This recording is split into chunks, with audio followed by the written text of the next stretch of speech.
Here to tackle all these latest developments, we have Lisa Booth, Fox News contributor, Chris Starwalt, Fox News politics editor, and we have Marie Harf, former State Department spokesperson under President Obama and a Fox News analyst. It's good to see y'all. Chris, I'm going to start with you. Trish.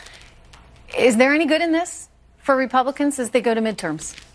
I think substantial good, maybe. Look, this is a high wire act, and obviously the concerns that Republicans have that the longer Kavanaugh hangs out there, that there will be other claims, that it will become more complicated, that the cloud will return, that's real. But let's also understand they were faced with a very unhappy thing. They were going to have to jam this through, quite potentially with Mike Pence having to cast the deciding vote, and there would be this cloud. They are left again with the chance, something they hoped for from the beginning, that they would get Democratic votes, that it would be bipartisan, and that it would go through in a way that was more pleasing to everybody involved. That's what they really want. And though this FBI investigation does pose peril for them, it reintroduces the concept that this might end up as a happy ending story for Republicans rather than just sort of saving the last man. Yeah, no, I get what you're saying. I mean, I think there's some danger in sort of jamming him through, if you would, when you have so many people on the left saying, whoa, wait a second, why are we rushing this? There's some questions out there that we need answered.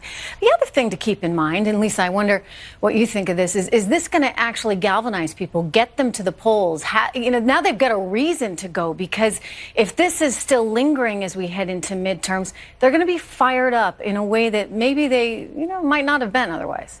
Yeah, I mean, what I'm hearing from Republicans is as they're angry. I'm angry. I think Senator Lindsey Graham was right yesterday where this has been a complete unethical sham. And these allegations that have been leveled and weaponized by the left against Brett Kavanaugh have been completely baseless. Zero corroboration, not a single witness who have stepped forward to reiterate or say that these accusers are correct in their accusations and stories. Yet the left has dragged his name and his family through the mud and is absolutely despicable. And I think Judge Kavanaugh hit the nail on the head yesterday when he said this isn't about advice and consent for the left on the Senate. This is about search and destroy. And that's also what calling for an FBI investigation is for those on the left. What they are hoping is to continue to seek out, just like they did with the Deborah Ramirez story.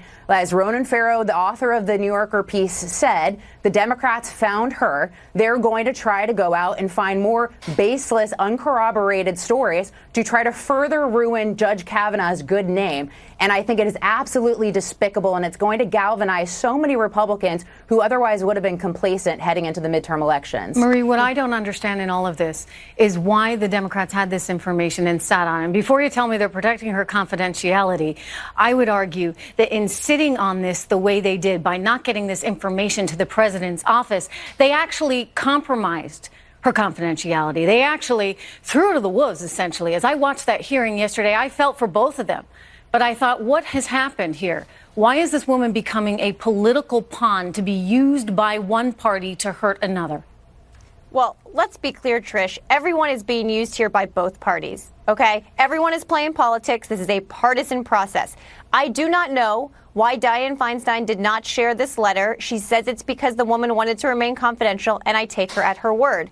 The challenge is we are where we are today. And I think Jeff Flake and Lisa Murkowski and Susan Collins realized that the optics of jamming through this nomination may be barely squeaking by when we are 40 days for a midterm where, look, Lisa talked about Republican women. The numbers we're seeing from independent women and Democratic women, they are fired up. They are angry at the GOP already. And the optics of pushing this through, look, one of two things will happen in this week. The FBI will either come up with evidence, they will find a witness who corroborates her story, or they won't. And at the end of the week, we will all be better because we know the FBI has looked into it. And then he can vote to be confirmed or not. I do not understand why the GOP was so set on moving this forward so quickly. If they had done the investigation 2 weeks ago. They're not very trustful of the left right now, because I think the thinking is, Trish, you guys had this information and you didn't do anything with it. You didn't let us know about it. Why didn't you let us know about it? Because maybe you maybe you just wanted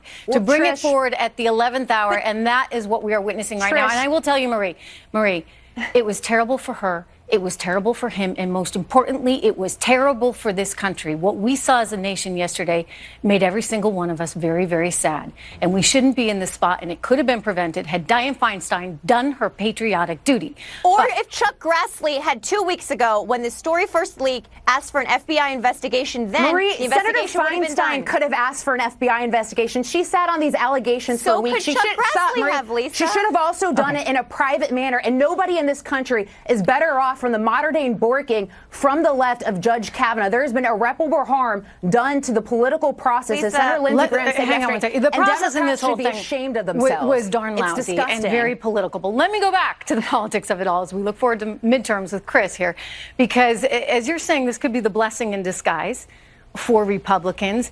And might it actually be the nail in the coffin for the Democrats? In other words, now you have a lot of people, no, really, a lot of people on the right, especially if this gets dragged out.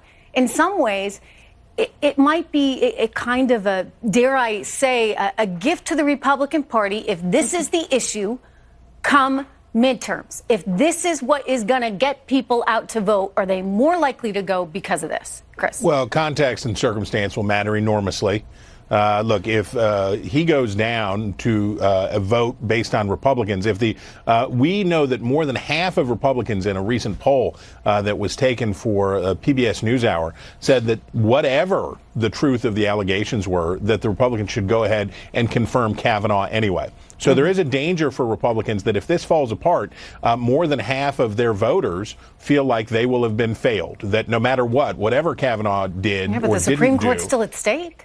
well, I understand that their point of view. I know why they think what they think, but of course, like 70% of the country thinks that if he did it, he shouldn't be on the bench. And I'd say that's the preponderance position, but the Republicans would have a base intensity problem if it does fail, because they will be punished by those who said, I don't care what he did, get him on the court. So there's that. But to your point, if the seat is vacant, that does raise the stakes, and it does raise the stakes for Republican voters. If it's not filled and the blame is on the Democrats, then it increases the value of each vote and probably does increase base intensity for Republicans pretty considerably. Wow, crazy, crazy times. I would point out that the president didn't seem to have too much of a problem with this, nor did Lindsey Graham. I wonder if there was a little bit of secret relief on any of their parts, just because of how loaded a situation this was. Anyway, to be continued, of course. It's good to see you all. Thank you so much.